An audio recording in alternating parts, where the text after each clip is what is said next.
ಎಲ್ಲರಿಗೂ ನಮಸ್ಕಾರ. ಇಂದು ನಾವು ನಿಮಗೆ ನಿಂಬೆಹಣ್ಣಿನ ಮುಖಾಂತರ ಮಾಡುವಂತಹ ವಶೀಕರಣ ತಂತ್ರವನ್ನು ಹೇಳಿಕೊಡುತ್ತಿದ್ದೇವೆ.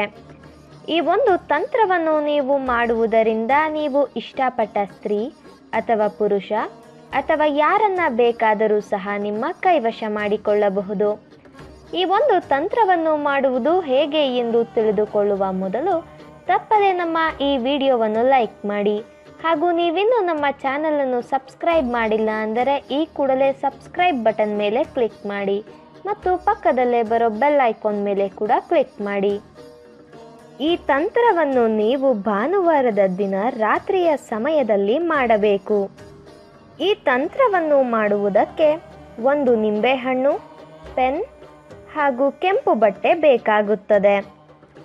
ಮೊದಲಿಗೆ ಪೆನ್ನಿನ ಸಹಾಯದಿಂದ ನಿಂಬೆಹಣ್ಣಿನ ಮೇಲೆ ನೀವು ಯಾರನ್ನು ನಿಮ್ಮ ಕೈವಶ ಮಾಡಿಕೊಳ್ಳಬೇಕು ಅಂತ ಇರ್ತೀರಾ ಅವರ ಹೆಸರನ್ನು ಬರೆಯಬೇಕು.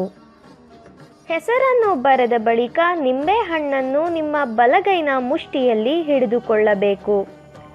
ನಂತರ ನಾವು ಹೇಳುವ ಈ ಒಂದು ಮಂತ್ರವನ್ನು ನೀವು ಪಠನೆ ಮಾಡಬೇಕು ವೀಕ್ಷಕರೇ. ಇದು ಬಹಳ ಶಕ್ತಿಶಾಲಿ ವಶೀಕರಣ ಮಂತ್ರವಾಗಿದೆ. ದಯವಿಟ್ಟು ಈ ಮಂತ್ರವನ್ನು ಕೆಟ್ಟದ್ದಕ್ಕೆ ಬಳಸಬೇಡಿ. ಆ ಶಕ್ತಿಶಾಲಿ ವಶೀಕರಣ ಮಂತ್ರ ಯಾವುದು ಎಂದರೆ ನಾಂ ವಶೀಕರಣಂ ಭವಂತು.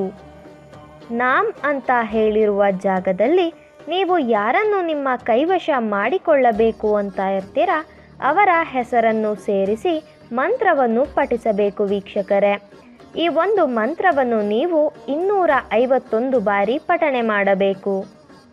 ನಂತರ ಮಂತ್ರವನ್ನು ಪಠನೆ ಮಾಡಿದ ಬಳಿಕ ನೀವು ನಿಂಬೆಹಣ್ಣನ್ನು ಹೆಸರು ಬರೆದಿರುವ ಜಾಗದ ಮಧ್ಯಭಾಗದಲ್ಲಿ ನಿಂಬೆಹಣ್ಣನ್ನು ಕಟ್ ಮಾಡಿಬಿಡಬೇಕು. ನಂತರ ಮತ್ತೊಮ್ಮೆ ನೀವು 251 ಬಾರಿ ಮಂತ್ರವನ್ನು ಪುನಃ ಪಠನೆ ಮಾಡಬೇಕು. ನಿಂಬೆಹಣ್ಣಿನ ಕಟ್ ಮಾಡಿದ ಒಂದು ಭಾಗವನ್ನು ಅರಳಿ ಮರದ ಬುಡದಲ್ಲಿ ಹೂತು ಹಾಕಿ ಬಿಡಬೇಕು ಹಾಗೂ ಉಳಿದ ಅರ್ಧ ಭಾಗವನ್ನು ಹರಿಯುವ ನೀರಿನಲ್ಲಿ ಬಿಟ್ಟು ಬಿಡಬೇಕು ವೀಕ್ಷಕರೇ.